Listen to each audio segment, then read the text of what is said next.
नमस्कार सबको, दिवाली की शुभकामनाएं। आज मैं एक बहुत ही अच्छी कहानी नहीं है, ये हमारे पुराणों की एक कथा है कि ये छोटी दिवाली, जिसको हम नरका चतुर्दशी भी कहते हैं, क्यों मनाई जाती है। और मेरे साथियों, मैं आप सबसे अनुरोध है कि इस कहानी को पूरा सुनना।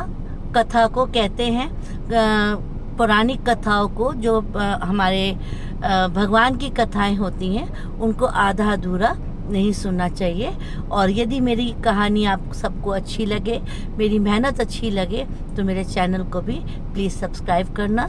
तो आज हम ये अपने नरका चतुर्दशी की कहानी को शुरुआत करते हैं। बहुत समय पहले की बात है,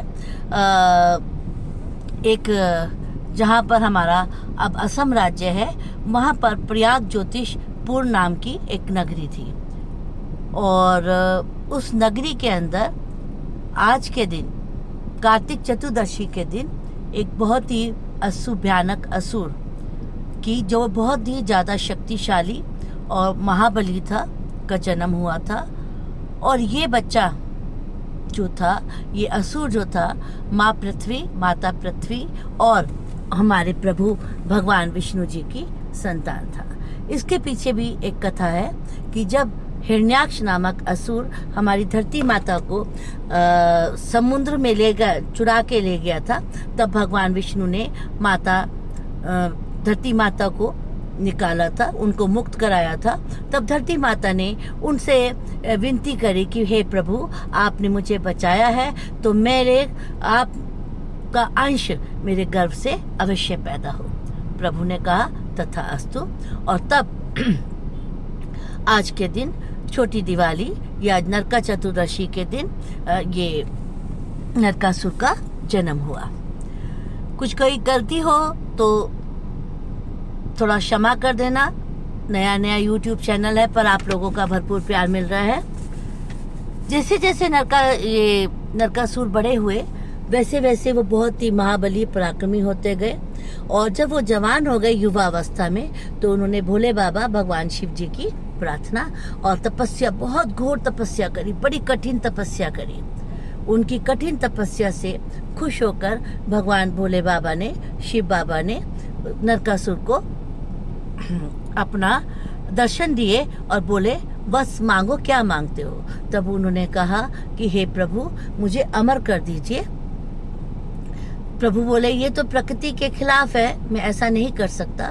तो बोले, ईश्वर, आप मुझे देवता मार सके, न राक्षस मार सके, न कोई मनुष्य मार सके। ईश्वर ने कहा, ठीक है, अगर आपकी इतनी कठिन तपस्या को देखते हुए मैं आपको ये वरदान देता हूँ। पर उन्होंने कहा, आपको कोई नहीं मारेगा, आपका घमंड और आपका अहंकार ही आपको मारेगा। वो ये वचन भगवान के वो नहीं सुन पाया, और वो खुश भागता फिरा कि मैं अजर अमर हो गया हूँ। उसके बाद वो अपनी नगरी विष्णु प्रयागराज में वापस आ गया और अपने शासन को बढ़ाने लगा। और इतना घमंडी और अहंकारी हो गया कि उसने सभी जगह अपना शासन फैलाना शुरू करा। और उसके साथ साथ उसने ऋषि मुनियों को सताना शुरू करा, राजाओं को हराना शुरू करा, और उनकी रानियों को और उनकी पुत्रियों को अपने कब्जे में करना शुरू कर दिया। सब जगह हाहाकार ही मचा हुआ था। एक दिन उसने कहा, जब मैंने सारी धरती पे तो कब्जा कर लिया है, अब मैं स्वर्ग पे भी कब्जा करूंगा। ये सुनकर राजा इंद्र बोला, ऐसे कैसे हो सकता है। तो वो भी नहीं, अपनी बात भी नहीं सोच पा रहे थे। तभी नरकासुर ने उनके स्वर्ग पर हमला करा, और हमला करने के बाद उसके जो है सबको स्वर्ग नगरी से निकाला और उनकी माता अदिति के कुंडल चुरा लिए। ये जो कि एक बहुत अपमानजनक बात थी। इससे वो बड़े प्रताड़ित हुए सारे देवता, और भगवान ब्रह्मा जी के पास गए कि हे प्रभु, हमारी रक्षा करें, हमें इस नरकासुर से बचाएं। तब भगवान विष्णु बोले कि द्वापर युग में मैं भगवान श्री कृष्ण जी का अवतार होगा, और मेरी पत्नी सत्यभामा होंगी, और जो कि वो भी धरती पुत्री होंगी, और ये भी धरती पुत्र है। तो धरती पुत्र होने के कारण ही एक दुष्ट पुत्र को माता ही सही करती है। तो ये जो है सही उन्हीं से ही होगा। द्वापर युग में जब भगवान श्री कृष्ण जी का राज्य था तो सत्यभामा उनकी पत्नी थी, उनकी 8 रानियां थी। तो उन्होंने एक दिन सत्यभामा जी अपनी महल में बैठी थी, तभी उन्हें बाहर से एक बच्ची की, एक युवती की रोने की आवाज आई। तो उन्होंने जाकर देखा कि पुत्री क्या हुआ है तुम्हें। तो उन्होंने कहा कि ऐसे ऐसे काशी नरेश की बेटी हूँ, मेरी पिता को मार दिया है और मेरी माता जी को कैद कर लिया है, मैं बड़ी मुश्किल से अपनी जान बचाकर आई हूँ। ये सुनकर सत्यभामा जी निर्भय स्वभाव की थी और वो भगवान श्री कृष्ण जी के पास गई और उन्होंने कहा कि प्रभु ऐसा कैसे हो रहा है स्वामी, उसके नरकासुर के जो अत्याचारों से धरती को मुक्त करो। तब प्रभु ने कहा मैं यही करना चाह रहा था, पर इसमें मुझे आपका योगदान चाहिए।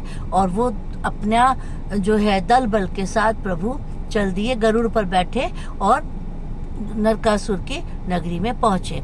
बड़ा घमासान रात का टाइम था, वो उसका महल किला बहुत बड़ा था। भगवान ने बहुत जोर से शंख बजाया और रात्रि के समय शंख की आवाज सुन के उसने कहा कि ये कौन है जो मेरा शंख इतनी मेरी रात को नींद खराब कर रहा है। वो अपने पूरी सेना के साथ बाहर आया।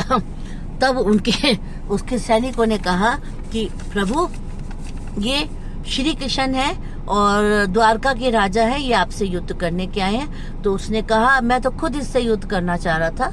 और बड़ा घमासान युद्ध हुआ, दोनों ही बड़े बलशाली थे। भगवान विष्णु जो है, विष्णु जी का शंख वो चक्र लेकर लड़ते रहे और आखिर में नरकासुर ने एक बहुत खतरनाक अस्त्र निकाला जिससे भगवान श्री कृष्ण जी थोड़े से घायल हो गए। और उनको घायल अवस्था को देखकर सत्यभामा जी बड़ी प्रताड़ित हुई, बड़ा दुख हुआ। उन्होंने कहा प्रभु आप अभी आराम करें और इस आराम के बाद मैं ये युद्ध करती हूँ। और जब उन्होंने युद्ध करा तो उन्होंने अपने एक ही तीर से नरकासुर का वध कर दिया। वध उसका देखकर उन्होंने कहा कि पुत्र तू ये बता, तू धरती पुत्र है, इतने अत्याचार क्यों करे। तो उसने कहा कि एक बलशाली को दुनिया जीने ही देती है पर एक निर्बल को दुनिया जीने नहीं देती है। तो ये कहानी आपको। और तब सत्यभामा से उन्होंने कहा कि मेरी आपसे एक विनती है कि ये जो मेरा मरण दिवस है इसको एक उत्सव के रूप में मनाया जाए, लोग अपने घरों में दिए जलाएं और इस दिन को जो है रोशनी से भरपूर कर दें, कोई भी मुझे एक असुर के रूप में ना पहचाने।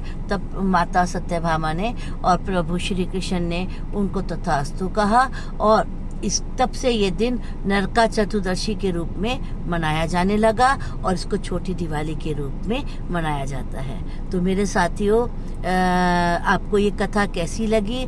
आपको अगर मेरा प्रयास अच्छा लगा है तो इसको लाइक करें और मेरे चैनल को सब्सक्राइब करें। धन्यवाद।